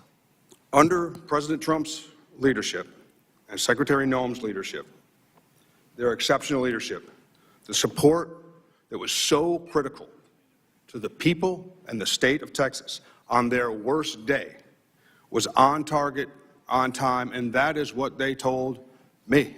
That's what the President said. That's what the Secretary said. Texas got what they needed when they needed it. So your lack of visibility in the hours and days and even week after this horrific flood that cost so many lives is shocking. Secretary Noem was very present. You were not. Did President Trump, Secretary Noem, or any official at the White House direct you to stand down during this crisis? I was in constant communication with the state of Texas, DHS, and the White House handling the disaster immediately when I found out. And I remained so for the entire time. Constant communication with the emergency manager in the state of Texas, NIM-KID, as well as Region 6, as well as communication with the White House and Secretary Noem. I was on full duty, full time. Mr. Richardson, you were nowhere near Texas at the critical moments in the search and rescue, and you did not even show your face for more than a week after the flood. You are the administrator of this critical agency. You're the leader, but you did not lead as you are required to by federal law. But worse, you seem uninterested to learn what went wrong and how to respond better. Do the victims and survivors in Texas deserve an apology? What happened in Texas was an absolute tragedy. It's hard to fathom. I went to Texas. I flew over. It was an absolute tragedy. My heart goes out to the people in Texas. Yeah, I know that there was... That was intended as a yes or no question, and I'll appropriately take that as a no. Mr. Chairman, this wasn't just incompetence. It wasn't just indifference. It was both. And that deadly combination likely cost lives. I yield back. Gentleman's time has expired. The chair now recognizes Representative Vizell from Mississippi.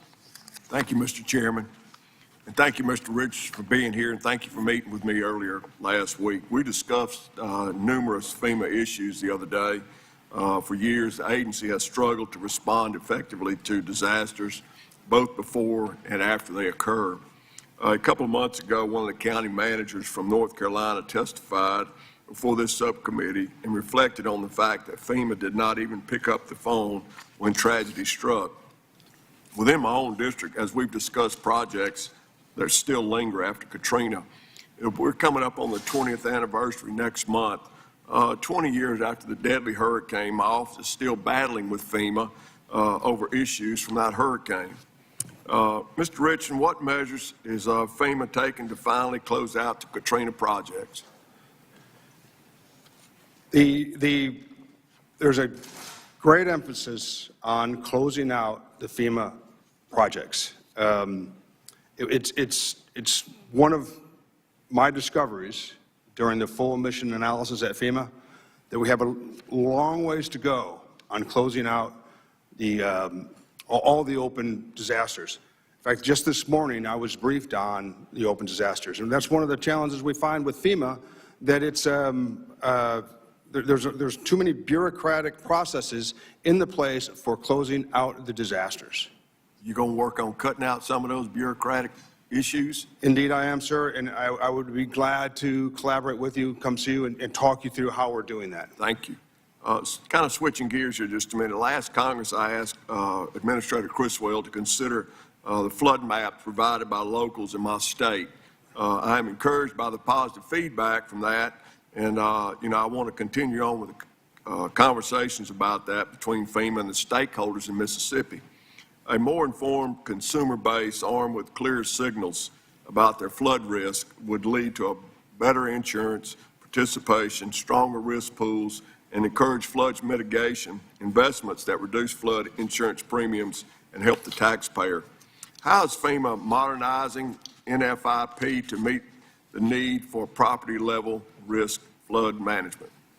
So, the National Flood Insurance is a challenge. The floods are the most damaging disaster that we have, and that's that costs billions of dollars a year. So, what I can say is that we are looking at ways to modernize, and I don't want to get ahead of the FEMA Council because I know that the FEMA Council is also looking at ways to modernize the flood insurance program so that we can all benefit from it. Right now, as I mentioned, it's very expensive, but we always pay out the premiums at FEMA. Thank you. Mr. Richardson, many states depend on preparedness grants for approaching disasters. Currently, we are in hurricane season, as you well know, and these grants are vital for preparation and mitigation. Mr. Chairman, I request to submit for the record a letter from Representative Davidson and Representative Landsman to Secretary Noem and Mr. Richardson. Without objection, so ordered. Mr. Richardson, can we expect the notices of funding opportunities for FY25 grants to be released? They're currently 68 days behind their past due date. I have good news. As we speak, notice of fundings are going out the door. Great. Well, that's really good news. Lastly, Mr. Richardson, have you been able to read through the bipartisan work product the committee has introduced on FEMA reform, and what's your opinion of the reform draft? Indeed, I have. Can you repeat the last part of the question? Have you been able to read through the reform we've asked, and can you give us your opinion about the draft? So I read through the draft, and because I've done my own thorough mission analysis at FEMA, I'm pretty familiar with the language in your draft. And there was a couple of things I saw. And although it didn't address mission creep necessarily, what I did see was that it was restricted to the statutory missions of FEMA, which is good because what I discovered during the mission analysis, there's a lot of mission creep. A couple other things I saw in there. There was a large emphasis on coordination. I think part of the mission creep at FEMA is that there's boots on the ground where we should be doing more coordination. I do believe I saw something in there on continuity, which is outstanding, and then I think there could be better survivor interface, and that's also something that was in the draft language. Thank you, sir, and I appreciate you being here today. And Mr. Chairman, I yield back. Chair thanks the gentleman. The chair now recognizes the ranking member of the full committee, Representative Larson from Washington. Thank you, Mr. Chair. Mr. Richardson, your testimony says that you've been asked to, quote, return FEMA to its statutory mission, and you mentioned that a couple times. So I have a list here compiled by the Congressional Research Service of the 518 actions that the law mandates FEMA needs to do. And currently, FEMA doesn't follow all these laws. It's 518 statutory missions. This is kind of a crazy question, but can you commit today that you'll fulfill the promise in your testimony to return FEMA to its statutory mission and implement all the mandates in this list? So the answer is we did our own mission analysis at FEMA, which comes up with not far from the statutory tasks that you have there. And what we did, and I can commit to, is that we developed 8 mission essential tasks that we have to do by statute. We've only done the initial analysis, but what I can commit to is we, until otherwise directed, will continue to carry out the mission essential tasks for the federal emergency. Well, I think it's fair to say that there are probably 8 categories of missions. I don't think FEMA only does 8 things, and I think that what these 518 actions that are in law says FEMA has to do that are your mandates are worth going over. So I want to be sure we enter this in the record, Mr. Chair. Mr. Chair, I'll take care of it. The next thing I want to ask is, you noted that the original... Without objection. Your testimony says the original intent of FEMA was to help state, local, tribal, territorial partners build their disaster resilience, and that FEMA, quote, must bolster our partners' operational readiness to support our homeland for the risks of today and threats of tomorrow. Here's the thing. There are three really kind of basic three missions of FEMA: pre-disaster mitigation, immediate response, and recovery. It sounds to me like the administration really wants to do response and recovery, and leave sort of the preparation to lower the damage from disasters, leave that to state and local governments. That is the pre-disaster mitigation bit, which is why the administration canceled billions of dollars in BRIC money, Building Resilient Infrastructure and Communities money, and pulled that back. But it does seem that you aren't helping communities prepare for their worst day if we are not helping them, if we're not including in the recovery bit the ability to build for that worst day. And we'll get you back to that FEMA hearing and oversight subcommittee hearing on trying to improve their response. Right now, want to switch gears as we come up on 10:45. It is the first full day of Panthers training camp. Someone's excited in here in the Live Impact studio. I wonder who.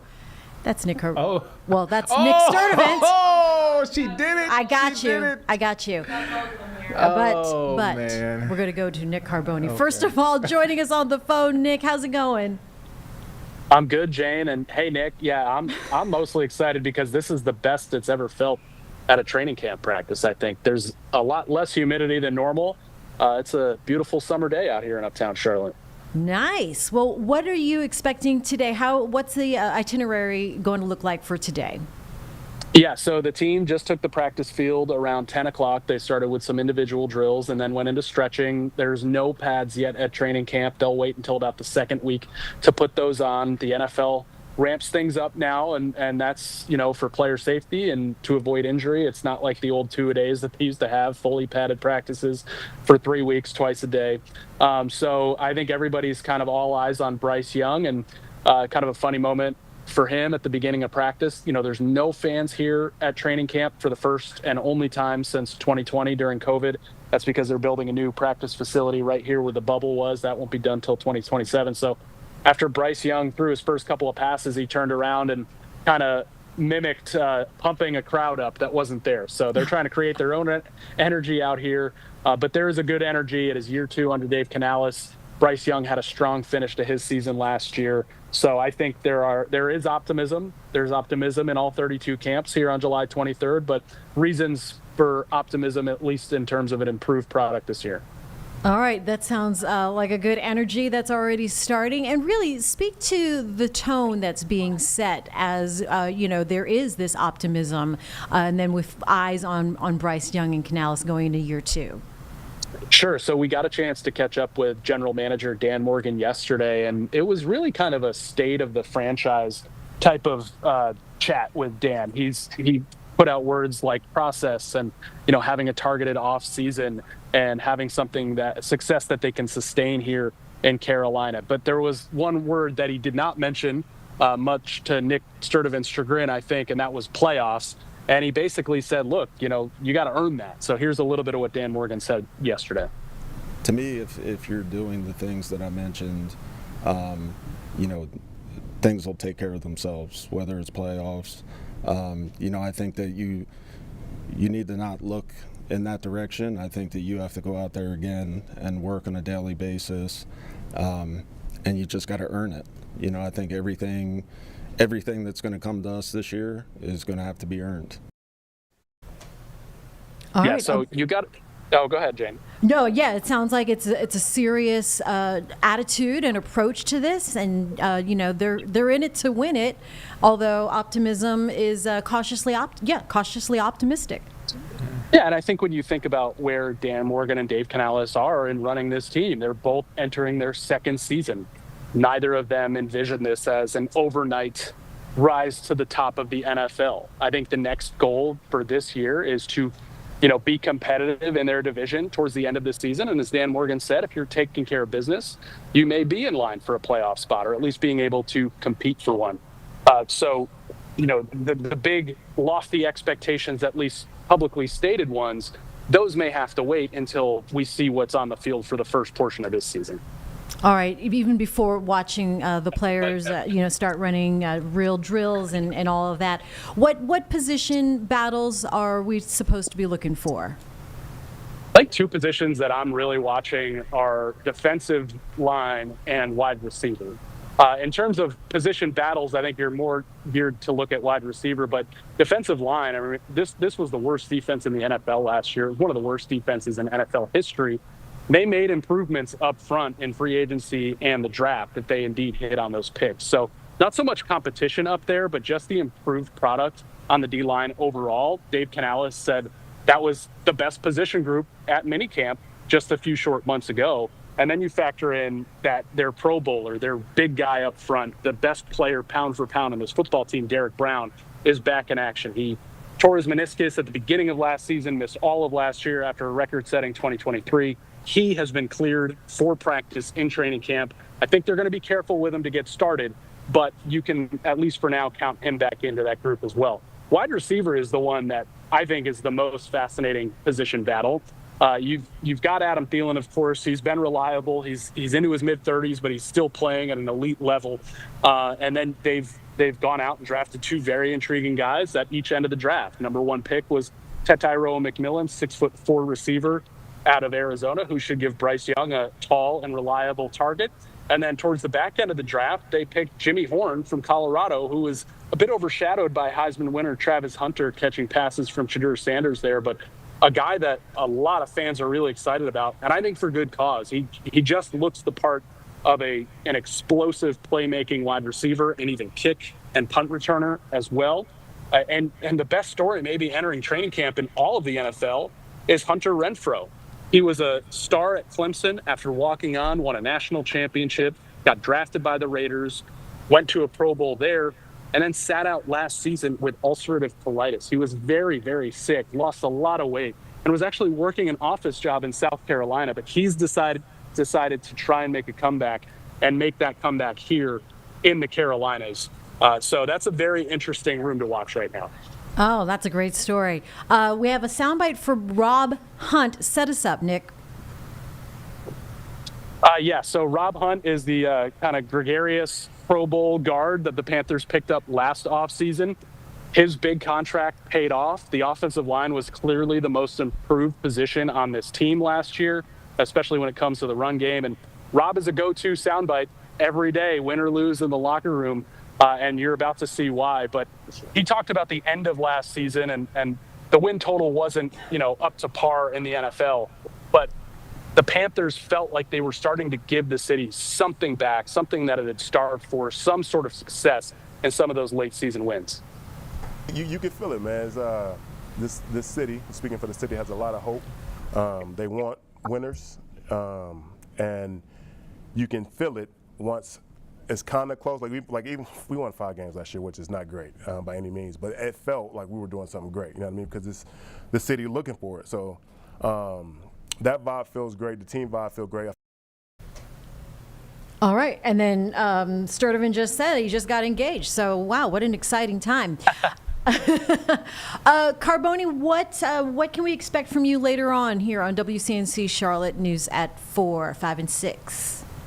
So practice is going to wrap up around noon, and then we're going to talk to Coach Canales. I think we'll hear from J.C. Horn today and some of the other players. We've also got live hits here on WCNC Plus starting at about 2:30. Live hits and reports on WCNC Charlotte at 4 and 5 o'clock. Our partners at Locked On Panthers are going to join us after practice, and we're going to talk all about practice, all about the team's expectations, and all of the above. That'll be at 5:30 on WCNC Charlotte, and the full interview on WCNC Plus. And our Danielle Stein is chasing down some one-on-ones with players after practice too. So we are busy trying to deliver fans the content they would love from their Panthers here at training camp, especially because unfortunately they can't be here for the next couple of years. But yeah, it's always an exciting time, and I think there's optimism in every training camp at this time of year, like I said. All right, it'll be worth it at the end when fans can return to training camp. Sturdivant, you got any questions for Carboni? All that sounds great, Carboni. Here we go for another hour, right? I don't have a question. I just want you to indulge me for a second. This team reminds me of the 2003 squad, right? So, and let me give you some history. Back in 2002, it ended on a strong note. Rodney Peete was the quarterback. We were on a winning streak. I believe we won the last game in New Orleans. And so 2003, we come back. Rodney Peete's the starter. Jake Delhomme gets inserted, and we go to the Super Bowl. We have a run game. We have a good quarterback. We had some good receivers. We had a pretty great defensive line, young defensive line. I don't know. I feel like this team reminds me of the 2003 Super Bowl squad. I'm just saying, Nick. I'm not making any predictions. I'm just saying it looks familiar. I do think it definitely looks more familiar to that team than maybe a 2015 for the reasons that you mentioned there, Nick. And I would also say a couple things here. As cautiously optimistic as Jane mentioned, as the Panthers are being publicly about their expectations, in the NFL, it doesn't take much for a team to go from third in their division to first in their division, especially in the NFC South. You've got an improved and more confident quarterback who you drafted #1 overall. You've got a head coach and play caller, Dave Canales, who's now coming into his own in his second season. And he said, he can open up the playbook now because of the way Bryce Young finished last season. With an improved defense, hopefully from, worst to at least middle of the pack, this team should start winning some of those games they lost in heartbreaking fashion to playoff teams last year, like the Eagles, like the Chiefs, like the Buccaneers. So if they're able to do that and improve that win total and just come up with a few more plays than the other team in those moments, they've already shown they can be right there. So I'll indulge you a little bit. I'm not predicting Super Bowl. I don't even know where it is. Yeah. So I'm not booking tickets. I don't know where it is. We're not getting tickets there yet. One more fact and link to all of this. Dan Morgan was the linebacker for that 2003 team. And he's a GM. But Dan Morgan, full circle. listen, I'm sorry, buddy. As Rick Pitino once said about the Celtics when he was the coach, Dan Morgan isn't walking on that field. He's here. He loves his job now, but he's not getting 20-plus tackles in the playoffs anymore. He's got to find the guys to do that. So, all right. Well, Sturdivant thinks 4,000 yards too from Bryce. I know. I heard. Yeah. I'm going to get Sturdivant out here and start relaying some of these goals to Bryce. All right, well, we're calling it. Nick Carboni, thanks for joining us here on the phone. And we know you're busy and a lot to watch for this morning and throughout the day and for the next 3 days. So we look forward to all of the content and all of the pictures you're going to bring to us a little bit later. And you'll get to hang out with Mr. Sturdivant at 2:30. Yeah. Right? Sounds good, guys. Yep, that'll be Danielle. We're going to turn it over to her. Danielle, So okay. Nick, you can re-rack that entire spiel for Danielle. You re-rack the entire spiel. There you go. There we go. We will. All right. We'll let y'all handle your business. All right, Nick. Talk to you Thank you, soon. guys. Have fun. Bye. Bye. All right, Sturdivant, you all right with all that? Y'all didn't like my factoids? I thought that was No, pretty I like good. your You know? factoids. It's good. You're calling it in too. You're calling in all the powerful mojo for training camp. So bring it. If bring that's your team. what it is. Go Cats. Dan Morgan is a Jane guy. He went to the U. Oh. So no, I'm all about it. Just wanted to make that connection. Because I'm all about the U. You're supposed You to just be- keep on. I'm tempering your expectations because you start these seasons, hun. I know Seriously. I didn't make super any. high. I didn't make any predictions. Last year I made a mistake. I made a prediction. I said the You Panthers were going to win the division and make it to the wild card, and that didn't happen. We could have made it to the playoffs. Some things break a different way in certain games. That's all right. You got to reach Eagles and high, Chiefs. and then so maybe to this year they make Take it to my a wild approach. card. I go in expectations on the ground and be pleasantly surprised, and that helps you build you up. I have We're delusional zero fans. expectations. I'm delusional. I'm a little delusional. I'm realistic with a lot of things, but I'm delusional with the Panthers. Okay. I'm always a forever optimist when it comes to the Panthers. That's true. And you're no bandwagon fan, so No, don't I go love- accusing you've been Sturtevant there. of being a bandwagon fan. Been down since the Jimmy Clausen, Steve Berline years, and those are some tough years. He is making Damn. you're making some good correlations, some Yeah. patterns. I don't know. If we know something about you're down to clown. That's for sure. Look, never mind, I'm not making any predictions. Never mind. You're not going to get me hyped up this morning. Look at his eyes. Look at Mr. Morgan's eyes. Okay? That is Intense. a linebacker from the University of Miami. That's right. Throw up the Yeah, U. don't get it twisted. Throw up the U one time, Jane. There you go. Yeah. There you go, Jane. On my Instagram. Okay. That's it. What are you working on for later today? We have a lot going on. We have reporter hits. We have Danielle at 2:30. Oh man, I was caught up in Panther stuff, so you kind of called me. Sorry.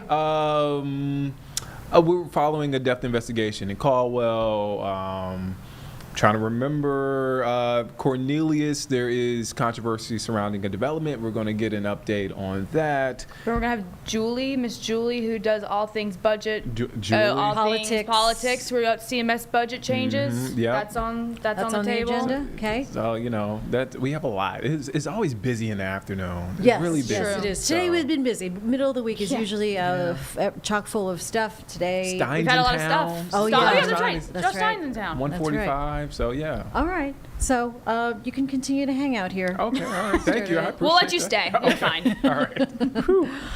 All right, and so we were going to leave you with that. Nick Sturtevant back here in the Live Impact studio at 12:30. In the meantime, Charlotte Today is up next. Thanks for hanging with us.